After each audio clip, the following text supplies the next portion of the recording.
අද හරියටම අගෝස්තු මාසේ 2 වෙනි ඉරිදා. ඔන්න මං අද ඔයාලට අලුත් බ්ලොග් එකක් ගෙනාවා. අද මම පොඩි වැඩ ටිකක් කරා ඉරිදා දවස නිසා. ඒ දවසේ කරපු වැඩ ටිකක් තමයි මං අද ඔයගලන්ට මගේ බ්ලොග් එකෙන් ගේන්නේ.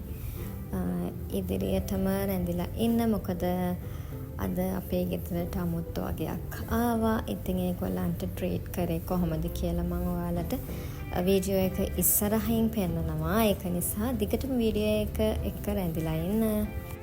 අක්කටම කලින් කියන්නම්කෝ කවුද අමුත්තු කියලා. මගේ අක්කා ඉන්නේ රට. ඉතින් ඒගොල්ලෝ ඇවිල්ලා ඉන්නවා වැකේෂන් වලට. මේ බෑග් එකේ මොනවද මේ අදින්නේ කියලා කල්පනා කරනවා ඇති ඔයාලා. එයා මට දුන්න බෑග් එකක්. ඒක දැන් දවස් කීපයකට කලින් මට දුන්නේ. ඒ ටික මට අස් කරගන්න බැරි වුණා. එයා එහෙන් අපිට පොඩි තෑගි ටිකක් ගෙනත් තිබුණා. මටයි හස්බන්ඩ්ටයි බබාටයි කන ජාති අඳින ඇඳුම්, තව ස්විමින් වලට බබාට ඕන ඇඳුම් වගේක් ගෙනල්ලා තිබුණා. ස්ලිපර්ස් ගෙනල්ලා තිබුණා. පහුගිය දවස් ටිකේම මන්ට බිසි වුණා. ඒක නිසා මේවා පිළිවෙලකට මට අස් කරගන්න බැරි වුණා. ඊට පස්සේ මම අද උදේම හිතුවා මේ ටික පිළිවෙලකට අස් කරගන්නවා. නැත්තම් මට තව සතියක් යනකම්ම මේ ටික ආය අස් කරගන්න වෙන්නේ නැහැ. එකම තැන බෑග් එකේ දාලා තියන්න වෙනවා. ඒක නිසා මම මොනවද ඒකේ තිබුණු කෑම ඒවා ෆ්‍රිජ් වලට දාන්න තියෙන ඒවා ටික දාලා, ඇඳුම් ටික අල්මාරියකට දාලා ඒ ටික ලස්සනට පිළිවෙලට ලෑස්ති කරගත්තා. ඉතින් මම ඒ අතරතුරේ කල්පනා කරා මම සතියේ දවස් 6ක්ම මගේ සැලොන් එකට යන නිසා මට ඒගොල්ලන්ට ලන්ච් එකක් හරි ඩිනර් එකක් හරි දෙන්න මට ඒ දවස්වල ටිකක් අමාරු හින්දා ඉස්සරහටත් ඉරිදා දවස්වල වැඩ කරන්න වුණොත් අද වගේ ෆ්‍රී නැති වෙනවා. ඒක නිසා ඒගොල්ලන්ට මොන හරි ඩිනර් එකක් හදන්න කියලා මම හිතුවා. එයා මට දුන්නු තෑගි වලින් මම ආසම තෑග්ගක් තියෙනවා. තෑගි දෙකක් තියෙනවා. එකක් තමයි මගේ කුස්සියට එයා සර්වියට්ස් පැක් එකක් ගෙනත් තිබ්බා. ඉස්සරහට මම ඔයාලට පෙන්නන්නම් ඒක. ඒකට මම හරිම කැමතියි. අනිත් එක වෝටර් බොටල් එකක් ගෙනත් තිබුණා. ඒක නම් මට නෙමෙයි අපේ බබාට තමයි ගෙනත් තිබුණේ. ඉතින් ඒ වුණාට මම කිව්වා ඒක යාට ලොකු වැඩි. ඒක නිසා ඒක මට දෙන්න කියලා. ඒ වුණාට එයා කැමති නැහැ ඒකට. ඒක නිසා මම ඒක පොඩ්ඩක් ඇරලා බැලුවා කොහොමද ඒක කියලා. මම ඇත්තට මේ වගේ එකක් යූස් කරලා නැහැ. ඉතින් මෙන්න මෙහෙම මගේ බඩු ටික මම පිළිවෙලට ලෑස්ති කරගත්තා. ඒ අතරතුරේ බබාට එවලා තිබුණා ජොන්සන්ස් බොඩි වොෂ් එකක්. ඒක පොඩ්ඩක් හැලිලා තිබුණා. ඒක මම වෙනම තියාගත්ත කවර් එක පිටින්ම මේ පේන්නේ ඔයාලට ඒක එහෙම මොතාගත්ත. මොකද ඒක හැලිලා පොඩ්ඩක් ඒගොල්ලෝ ලැගේජස් අරන් එනකොට මොකක් හරි වෙලා ඒක ඩැමේජ් වෙලා තිබුණා. ඉතින් ඒකත් මම පරිස්සමට තියලා මේ පේන්නේ ඔයගලන්ට අර වෝටර් ජග් එක. ඒක මම හිමින් රිමූව් කරගත්තා. ඔයාලට ඉස්සරහට බලන්න පුළුවන් ඒක. ඒක මට පොඩ්ඩක් ගලව ගත්තට ඒක ෆික්ස් කරගන්න බැරි වුණා. දෙපාරක් විතර try කරලා බැලුවා. ඊට පස්සේ ඒක තිබුණු විදිහටම මම හරියටම ෆික්ස් කරගත්තා. මේ තමයි මට අක්කා දුන්න පොඩි තෑගි ටික. ඉතින් ඒවට මම හරිම කැමතියි. ෂැම්පු කන්ඩිෂනර්ස් තිබුණා. ඒකේ ගානියා බ්‍රෑන්ඩ් එකේවා තිබුණා. ඇත්තටම ගානියා බ්‍රෑන්ඩ් එකේවා ක්වොලිටි වැඩි. ඒවා හොඳයි. ඒක නිසා ඒවා යූස් කරනවා කියලා මම හිතුවා.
මෙන්න මෙහෙම මගේ බඩු ටික පිළිවෙලකට මම වෙන් කරගෙන මේසෙන් තියාගත්තා.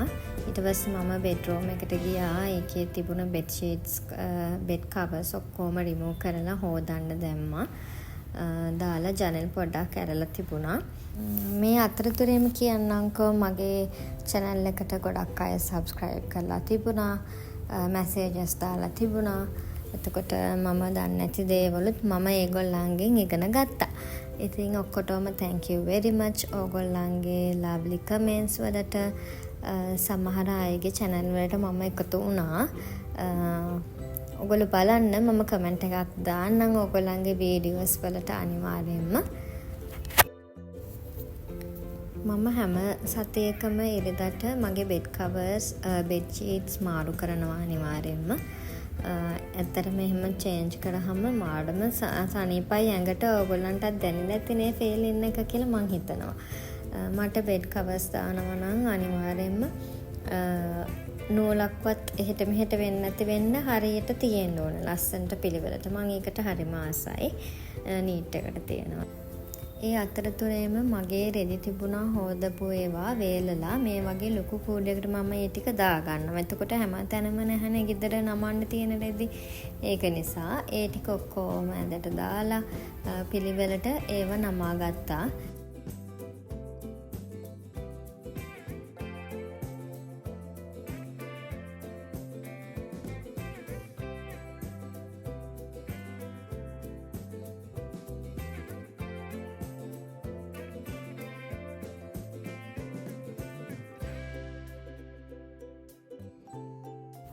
බලන්නකො මේ පොඩි බෑන් මොනවද කරන්න කියලා. බත් කවන්න ආවෙත් නෑ. දැන් බිස්කට් කන්න තමයි කල්පනාව යාගේ.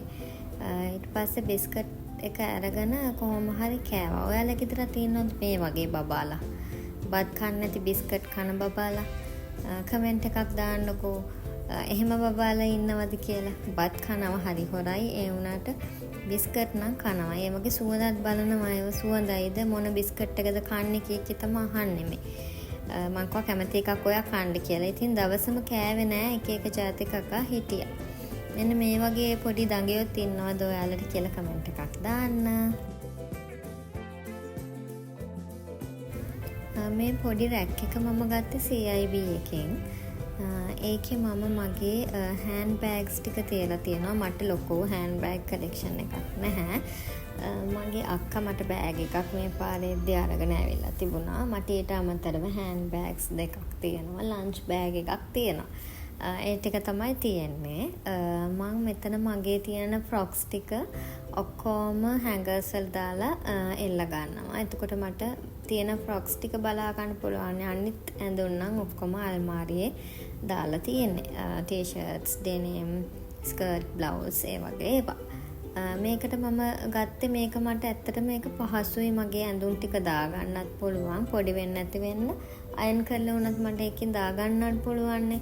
ඒක නිසායි මගේ බෑග්, ලැගේජස් ඒවා මං කැමති ඒවා ලස්සනට පිළිවෙලට මට විතරක් තියෙන විදිහට තියාගන්න. ඔයාලත් එහෙම කැමතිද? ඒක මගේ විතරයි. මම දැක්කහම මේක ගන්න හිතුණා. ඒක මම ගොඩක් කල් ගත්තු එකක්. ඒකේ පොඩි නිකන් බොක්ස් එකක තිබුණ පොඩි කෑලි ෆික්ස් කරලා තමයි හදාගත්තේ. ඒක හොඳයිද කියලා කමෙන්ට් එකක් දාන්න. මම මෙහෙම එකක් ගත්තේ මගේ අයිඩියා එකක් තියෙනවා. සල්ලි තියෙන වෙලාවක ලොකු අල්මාරියක හෑන්ඩ් බෑග්ස් වෙනම, හීල්ස් වෙනම, ස්ලිපර්ස් වෙනම එන්නේ වගේ දාලා ඩිස්ප්ලේ පේන විදිහට එළියට හදාගන්න. තාම මට එහෙම බෑනේ. ඉතින් ඒක නිසා මම මේ වගේ පොඩි ගැචමැටික් එකක් යූස් කරා. එතකොට ඒක මට දැනට හොඳටම යූස්ෆුල්. මේ වැඩ ඔක්කොම ඉවර වෙලා මෙයාවත් චුට්ටක් හොරතල් කරා. ඔන්න මං ඉතින් මගේ කිචන් එකට ආවා. ඊට පස්සේ මම මගේ ටී කෝන එකේ තිබුණු බොටල්ස් ටික අයින් කරලා ඒකේ දැන් සතියක් යූස් කරනවනේ එක දිගට. එතකොට ඒකේ හැලිලා තියෙන ඒවා ටික අයින් කරලා සුද්ධ කරගත්තා. මම උදේම යුවා දවල්ටත් එක්ක එකටම. මොකද මම අද අක්කලාට රෑට ඩිනර් එක හදනවා කියලා ඒගොල්ලන්ට පොරොන්දු නිසා. ඒ ටික අස් කරගෙන මගේ ගෑස් කුකර් එකත් මම ක්ලීන් කරගත්තා. මොකද ඒක මට පුරුද්දකට ගිහින් තියෙන්නේ. ඉව්වන් පස්සේ ඒවා මම ඔක්කොම සුද්ධ කරලා දානවා. නැත්තම් මට ඒක නිකන් අපිලෙවලයි වගේ.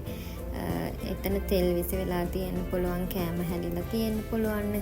ඉතින් මම බලන්නේ මගේ කිචන් එක හැම වෙලේම පිරිසිදුවට තියාගන්න. ඒක නිසා මම ඒ ටිකත් සුද්ධ කරගත්තා. මේ අතරතුරේ මං හාල් දාන බකට් එකක් තියෙනවා. ඒකට තමයි මම ඔක්කොම හාල් දාන්නේ. ඒක ජරා වෙලා තිබුණ නිසා ඒකත් මම ක්ලීන් කරගෙන වේල ගන්න දැම්මා. එතකොට මට ඒක ජරා වෙන්නේ නැහැනේ. දිගටම හාල් ටික අයින් වුණාම හැමදාම ඒ ටික හොදලා වේලලා ආපහු ඒකට හාල් ටික දාගන්නවා. එහෙමයි මම කරන්නේ. මොකද මට දිගටම ඒක එකම බඩු, ඒ කියන්නේ කුස්සියේ තියෙන එකම බඩු ಜಾති සුද්ධ කර කර ඉන්න ටයිම් එකක් නැති නිසා අහුවෙන හැම වෙලේම මොකක් හරි පොඩි දෙයක් හරි ක්ලීන් කරලා දානවා. ඒක මම පුරුදු වෙලා තියෙන විදිහ. එතකොට හැමදාම කිචන් එක ලස්සනට පිරිසිදුවට තියෙනවනේ.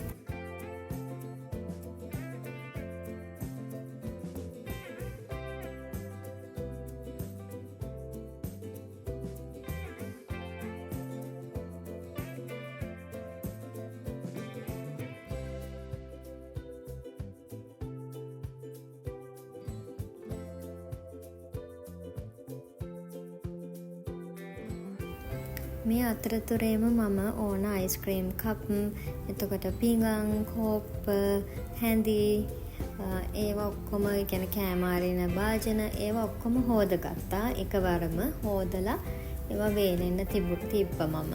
එතකොට මට හවසට ඒ කියන්නේ රැට ගන්න විතරයිනේ තියෙන්නේ. නැත්තම් ඒ වෙලාවට හොද ඒවා තියන්න ගියාම හරි කරදරයි. ඒවා වේලිලක් තියෙනවනේ රෑ වෙනකොට. ඒකින්ද මම ඒ ටික ඒ විදිහට හොදලා පිළිවෙලකට වතුර පෙරෙන්න තියලා තියාගත්තා.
ඒගොල්ලෝ වැඩියෙන්ම කන්න කැමති ඉන්දියාප්ප කියලා කිව්ව හින්දා මම හිතුවා ඉන්දියාප්ප හදන්න. එතකොට මගේ ගෙදර අය ගැන මම කිව්වේ නැහැනේ ඔයාලට. මගේ ෆැමිලි එකේ මායි හස්බන්ඩ්යි බබයි ඉන්නේ. අක්කගේ ෆැමිලි එකේ අක්කයි, අක්කගේ හස්බන්ඩ්යි බබයි ඉන්නේ. මල්ලි ඉන්නවා අම්මයි තාත්තයි එක්ක. එතකොට ඔක්කොටම ඉන්දියාප්ප කන්න තමයි මම හැදුවේ. ඊට කලින් මම ඔක්කොම ඉන්දියාප්ප වට්ටියවත් හොදලා වේලෙන්න තිබ්බා. එතකොට මට ඒ ටික ගන්න ලේසි නිසා මේ ටික මෙහෙමම වේලෙන්න තියලා මට ටවුන් එකට යන්න තිබුණා බඩු වගේක් ගේන්න. මොකද ගෙදර බඩු චුට්ටක් අඩු වෙලා තිබුණා. ඒක නිසා ඒ බොටල්ස් වලට ඕන දේවල් ෆිල් කරගන්නත් එක්ක ටවුන් එකට ගියා. දැන් මම යන්න ලෑස්ති වෙන්නේ බබත් අරගෙන ටවුන් එකට ගිහිල්ලා මගේ බඩු ලිස්ට් එකත් අරගෙන එන්න තමයි මේ හදන්නේ.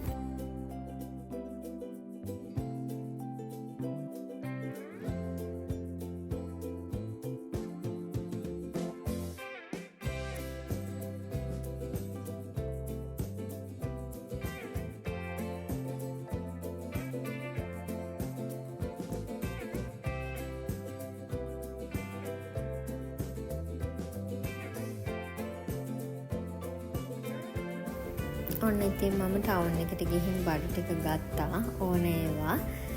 ඊට පස්සේ මම හිතුවේ ඒගොල්ලන්ට අල කරි එකකුයි චිකනුයි පොල් සම්බෝලයි හදන්න කියලා. ඊට පස්සේ මම කරේ අල ටික තැම්බෙන්න තිබ්බා. මම හැමදාම මේ විදිහට තමයි අල තම්බන්නේ. අල ටික හොඳට හොදගෙන මම ඒවා පොඩි පොඩිවට කපා ගත්තා. කපාගෙන ලුණු දාලා වතුර දාලා තම්බලා ගන්නවා. එතකොට මට අර කිරි අල හොදි වගේ කිරිවට ඒ කියන්නේ මිරිස් දාන්න නැතුව හදන්නේ අපි. ඒ විදිහට තමයි මම ඉන්දියාප්ප කන්න මේ අල කරි එක හැදුවේ. ඒක එහෙමම ලිපෙන් තියලා චිකන් එක මම සීසන් වෙන්න තිබ්බා. ඇත්තම කිව්වොත් මම වෙනදා මස් කරි 3-5 කියලා තියෙන්නේ ඒවා මම දාන්නේ නැහැ. ඒ කියන්නේ ඒ පැකට්ස් දාන්න නැහැ. මම හදන්නේ චිකන් එක තෙල් චුට්ටක් දාලා ඒකට රත් වෙන්න තියලා සුදු ලුණු එහෙම දාලා මිරිස් 3-5ත් ඒකටම දාලා හදන විදිහට තමයි මම චිකන් හදන්නේ. මෙදා පාර මම ටවුන් එකට ගියපු නිසා ඒක දැක්කා ගත්තා ඒක. ඒ වුණාට මට ඊට වැඩිය රසයි කියලා හිතුණා මම වෙනදා නෝමල් හදන විදිහ. කොහොම වුණත් ඒක රසට තිබුණා. මම ඒ අතරතුරේම අර වේලිච්ච පිඟන් ඒවා කෝප ටික මගේ ඩයිනින් ටේබල් එකට ගිහිල්ලා arrange කරගත්තා. ඒ අතරතුරේ මම ගෙදරට ගෙනාපු බඩු ටික මේ විදිහට පිළිවෙලට අස් කරගත්තා. මේ පේන්නේ ඔයගොල්ලන්ට මගේ බිත්තර දාන පොඩි බොක්ස් දෙකක්. මේ දෙක මම ඕඩර් කරලා ගත්තේ දැන් ගොඩාක් කල් මට කාලයක්වත් මතක නැහැ. හැබැයි ඒවා හොඳට තියෙනවා අදටත්. මෙන්න මේ විදිහට මට ඕන බඩු ටික මම ඔක්කොම ෆිල් කරගත්තා. අඩපාඩු ටික තිබුණ ඒවා ඔක්කොම ෆිල් කරගත්තා. එතකොට මට සතියෙම වැඩ කරන්න ලේසියි. ඒක හින්දායි ටවුන් එකට ගිහිල්ලා ඕන බඩු ටික ඔක්කොම ගෙනාවා.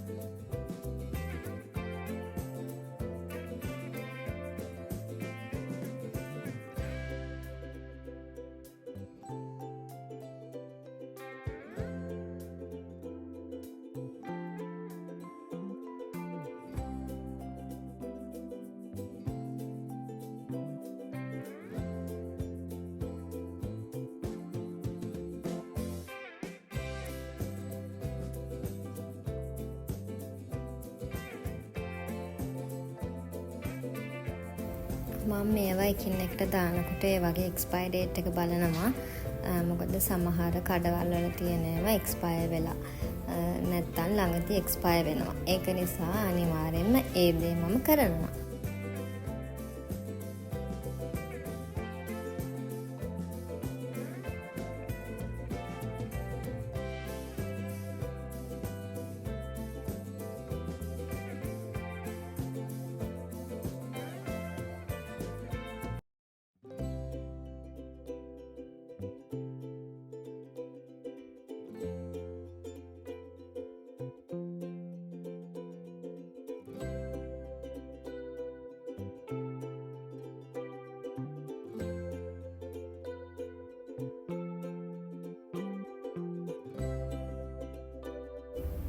ඒවත් ඔක්කොම කරපුවාම අල ටික තැම්බිලා තිබුණා. ඊට පස්සේ මම ඉන්දියාප්ප හදන්න ගත්තා. මම හිතන්නේ පැය 2ක් විතර ඉන්දියාප්ප හැදුවා. මට ගාණ මතක නැහැ මම මුලින් කවුන්ට් කරාට මට පස්සේ කවුන්ට් කරන එකත් අමතක වුණා. වෙලාවත් ගිහිල්ලානේ. ඒක නිසා ඊට පස්සේ මට ඇත්තටම ඩයිනින් ටේබල් එකේ වීඩියෝ කෑල්ලක් ගන්න බැරි වුණා. මොකද ආපු අය කෑවේ එක එක වෙලාවට. ඒක නිසා අම්මයි මායි තාත්තයි අපි ඔක්කොම එකට කෑවේ. හස්බන්ඩ්ුයි මල්ලි අක්කගේ හස්බන්ඩ්ුයි ඒගොල්ලෝ පොඩි පාටි එකක් දැම්මා. ඒක නිසා යාළ වෙනමනේ කන්නේ. ඉතින් පහුවෙලානේ කන්නේ. ඒක නිසා අපි බබාලයි එකට කෑවා. ඉතින් අද ඇත්තටම හරිම සතුටු දවසක් මට. මොකද කියනවා නම් මම හරිම ආසාවෙන් තමයි හැම දෙයක්ම මේව කරේ. එයා ගොඩාක් දොර හිටියත් අපි එකතු වුණ හැම වෙලේකම එකට කෑම ගන්නවා. මම එහෙ යනවා. දැන් අනිත් දවස්වලටත් මම ගොඩක් මේ දවස්වල එහෙ තමයි ගොඩක් වෙලාවට හිටියේ. මොකද අපිට පොඩි කාලයක්නේ තියෙන. ඉතින් එකට ඉන්න. ඒක නිසා අපි හැමෝම ඒ පොඩි කාලේ වුණත් එකට ඉන්නවා. ඉතින් හරිම සතුටුයි. ඉතින් මෙන්න මෙහෙම තමයි මගේ මේ සතියේ ඊට දවස ගෙවුනේ. ඉතින් ඕගොල්ලෝ මේ වීඩියෝ එක බැලුවට බොහොම ස්තුතියි.